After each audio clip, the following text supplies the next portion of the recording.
Inuarata no Sahai is my name, and I'm so delighted to come away this morning and add value to your day, to your business. So that organization and vision you are driving, as I've been doing since the last 16 and a half years. This morning, we are continuing on the trajectory of driving workplace productivity with emotional intelligence. And we have gotten to the fourth pillar of emotional intelligence, which is social skills. And as we have been doing since we started this journey, using case scenario to drive home these principles that can help you drive productivity, especially as a leader, as a team head, and as a business person. You know, we are doing that again this morning. And the case scenario we are going to be looking at is how a chief medical director used the emotional intelligence component of social skills to transform anger into assurance in healthcare. How a chief medical director used social skills to transform anger to assurance in healthcare. Now, you know, as a chief medical director, it is very important you understand how important social skills is to you. With your medical degree, you got into the theater, as we all know. But if your hospital will perform well, it's going to be a function of the emotional intelligence component of social skills that you possess. And it is very, very important that you take this seriously.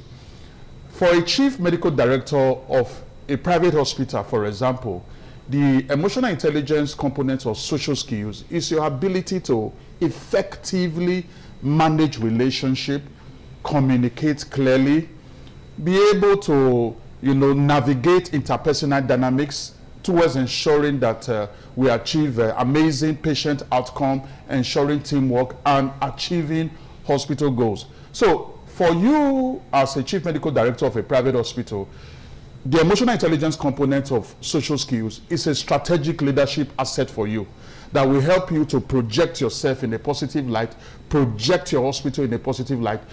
Take your hospital from that level of just being a place of treating illness to that beacon of professionalism, human connection, and then brand consolidation. This is very, very important.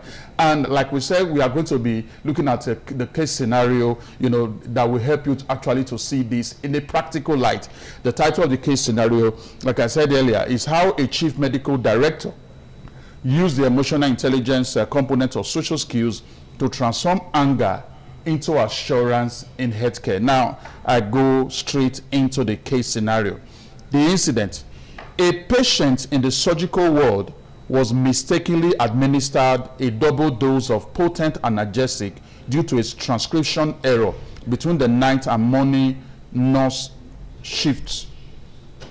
While the patient was stabilized quickly and suffered no permanent harm, the family, highly influential and understandably terrified, became aggressive.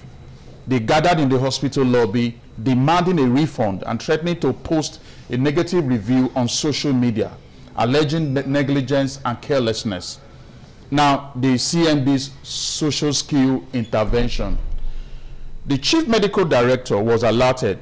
Instead of sending a legal representative or a mid-level administrator, he walked into the lobby himself. This is very strategic. Then establishing immediate rapport. He did not begin with a defense. He approached the family spokesperson, lowered his voice to match the somber mode, and asked to move to a private office to ensure their concerns were given the undivided attention they deserved. Now, remember, I have also explained the emotional intelligence component of social skills as the integration or the exhibition of all the other four components of social skills: the self-awareness, self-regulation, empathy, and motivation. When you are engaging as a social skills, the emotional intelligence component of social skills, you are actually bringing into practice the other four components I just mentioned just now of emotional intelligence. And that is what exactly this chief medical director of this particular private hospital, practicalized. He just decided not to defend himself. He didn't try to blame any staff. He, decided to isolate the people and take them to a private place. He controlled his emotions, self-regulation. He was aware of his own personal emotion, understanding that if he should react, impulsively, it's going to negatively affect the outcome at the end of the day, and that may result to the debranding of his private hospital. So, establishing immediate rapport. He did not begin with a defense. He approached the family spokesperson, lowered his voice to match the somber mode, and asked to move to a private office to ensure their concerns were given the undivided attention they deserved. Validation and active listening.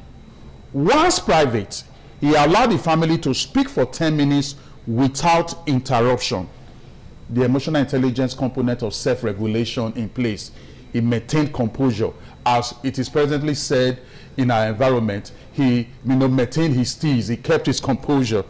He used non-verbal cues, nodding and maintaining steady eye contact to show he was processing their anger.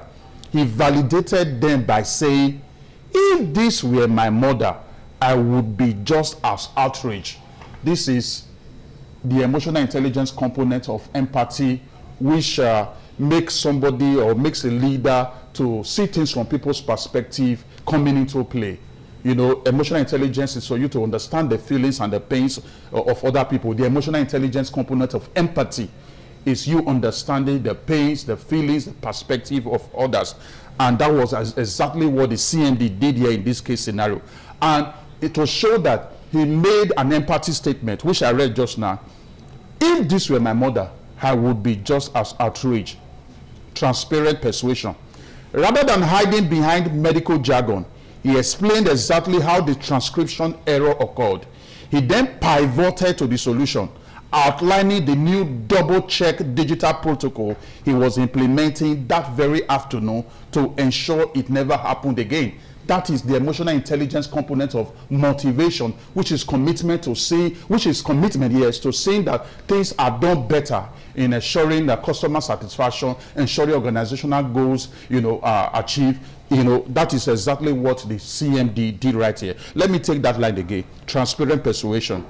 Rather than hiding behind medical jargon, he explained exactly how the transcription error occurred.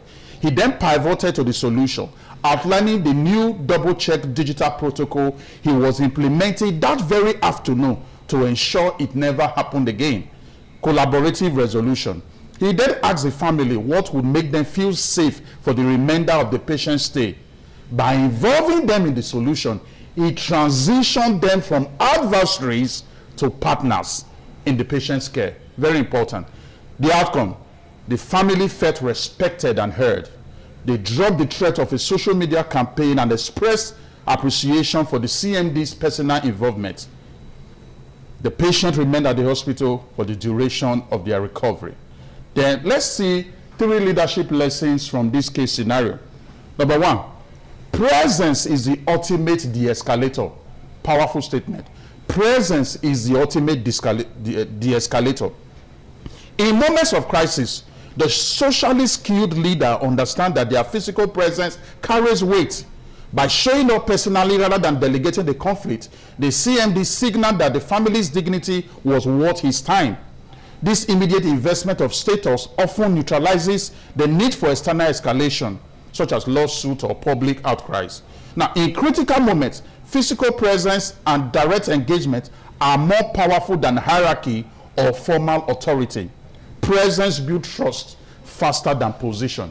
Very important. Then the second leadership lesson from this case scenario, empathy as a strategic bridge.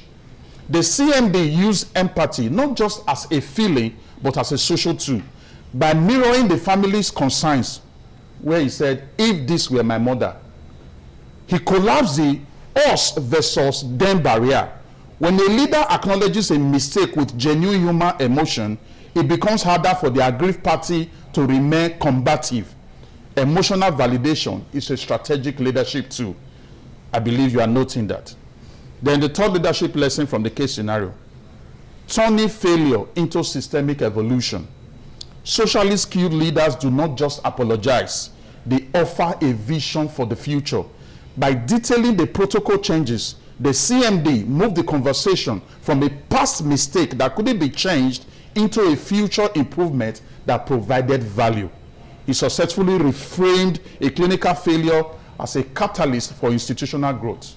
Very, very amazing case scenario. What was the title of the case scenario one more time? How a chief medical director used social skill to transform anger into assurance in healthcare. So this is a serious skill every leader must learn. It's a serious skill. The emotional intelligence component of social skill is a serious skill that must be in your skill portfolio as a leader, in order for you to always ensure that you effectively manage relationship towards achieving organizational goals. Now, in managing of relationship, you communicate clearly, you manage conflict, and at the end of the day, you have an effective team that always project your brand in a positive light. I believe that profound value have been added to you today. As you always connect, send your questions, your inquiries to my email, inuaghata@gmail.com, INUAGHATA, and then I forward your response to you, and then we're able to build a better leadership system for ourselves, better nation, and even a better world. I'll be seeing you next week Wednesday, and when I return, I remain amiable. Inuaghata no Sahai. Your day is so blessed. Thank you.